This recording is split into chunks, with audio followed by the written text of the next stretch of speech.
Good morning, students. Today's topic is weeding. Weeding is nothing but it is the removal of unwanted plants.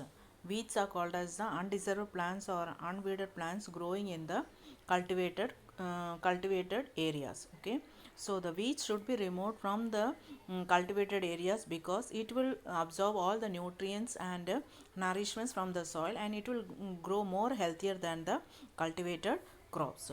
So weeds which is growing in the agriculture fields or the undesirable plants are called as the weeds. The removal of these weeds is called as weeding. So when the weeds has to be removed, there are farmers adopted different methods to remove these weeds and control their growth.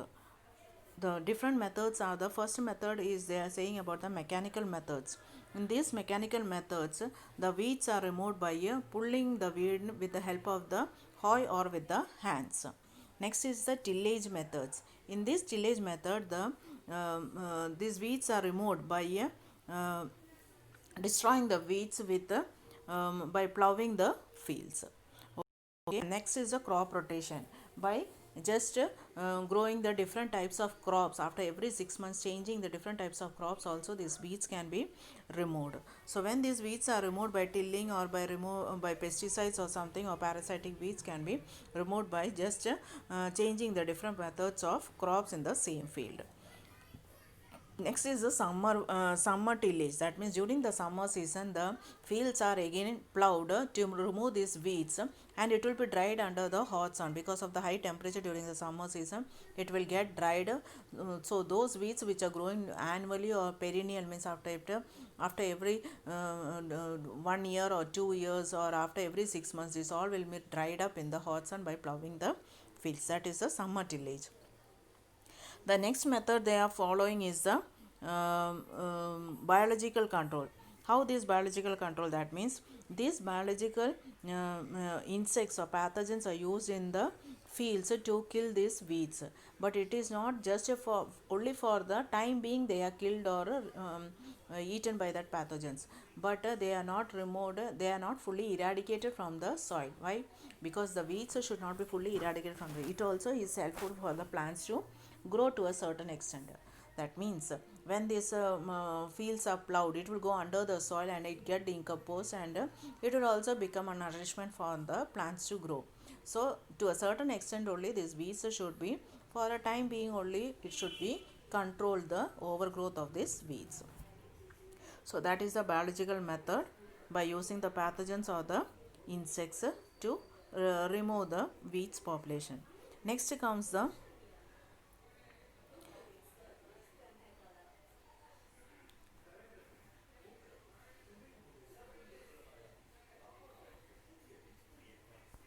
next comes the method of next is the chemical methods.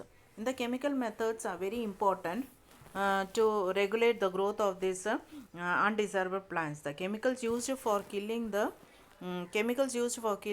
weeds are inhibiting the growth are called as herbicides. So which controls the growth of these weeds are called as the herbicides. These chemicals are mixed with the water and sprayed over the crops to control this overgrowth of the weeds.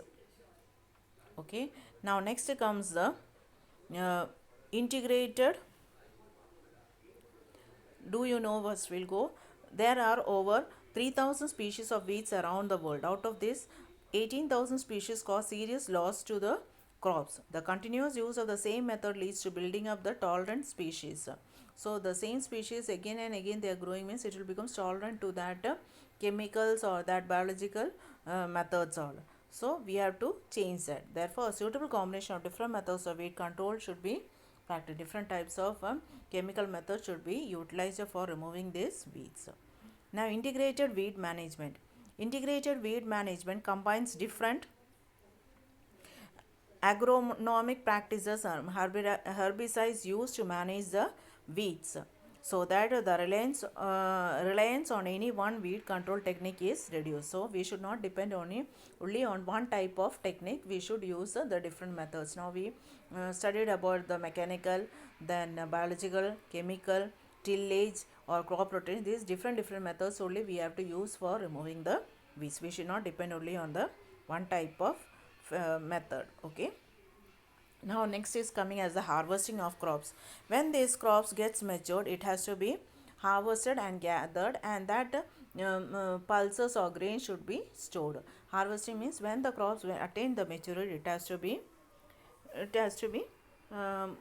gathered, and that process is called as harvesting. Now what is manual harvesting? In this harvesting in India, this method harvesting takes place only in India.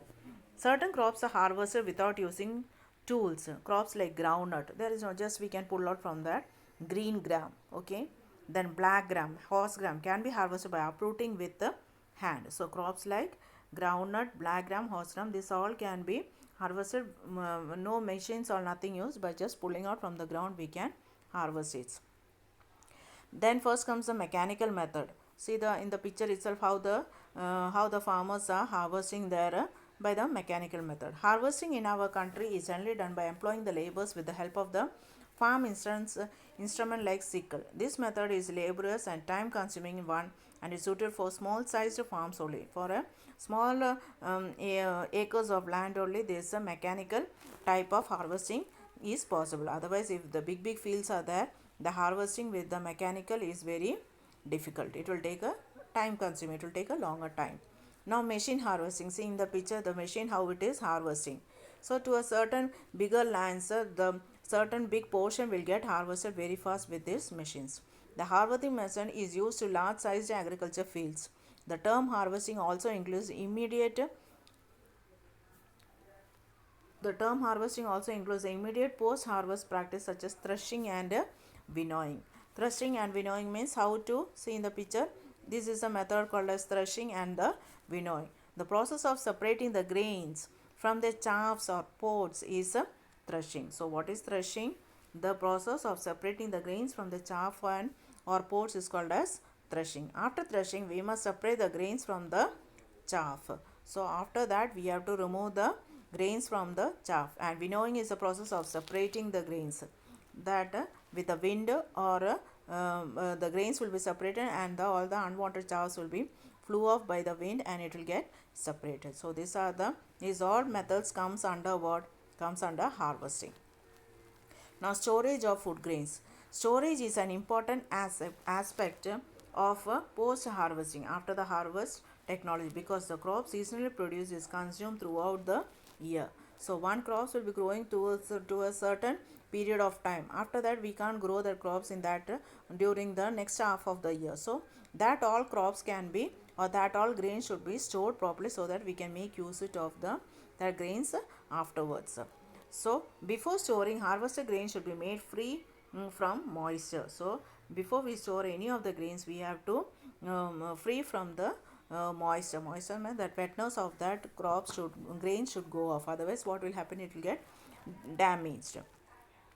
So they need to be dried in the sun before storing. Food grains are collected in gunny bags and then stored in godowns. Silos and grains are Silos and grains are used for the storage of grains on large scale. These are called as the silos. See these big containers are called as silos, and jute bags, mud bin. Mud means with the big mud. They will be used for storing these grains. And this below that, this is cans, big cans are called as silos. Okay. So these are used for the storage of food grains. Chemical vapors are sprayed to minimize the pests and insects in godowns. This is called as fumigation. So pest control vapors are used in these grains, so that it will control the pests and insects, and that process is called as fumigation. Okay. The stored grains are inspected from time to time to make sure that they are free from diseases and pests. In our countries, grains are stored in large scale in government godowns. The different categories of agriculture produce needing storage of food grains, oil seeds, and the fodders. The important things what we store are the food grains, oil seeds, and the fodders. These are the different things what we use to store. Food Corporation of India was set up on 14th January 1965 at Chennai with the objective of distribution of food grains throughout the country for public distribution system and maintaining a satisfactory level of operational and buffer stocks of food grains to ensure national food security. Its capital is in New Delhi. So in Chennai, the food corporation was 1965. Operation the buffer stocks of grains, food security capital is in New Delhi. Okay. And next, how the storage is done in the food storage godowns, that you have to visit and find out. They have told us the activity. Now next comes the rotation of crops. Crop rotation is planting a series of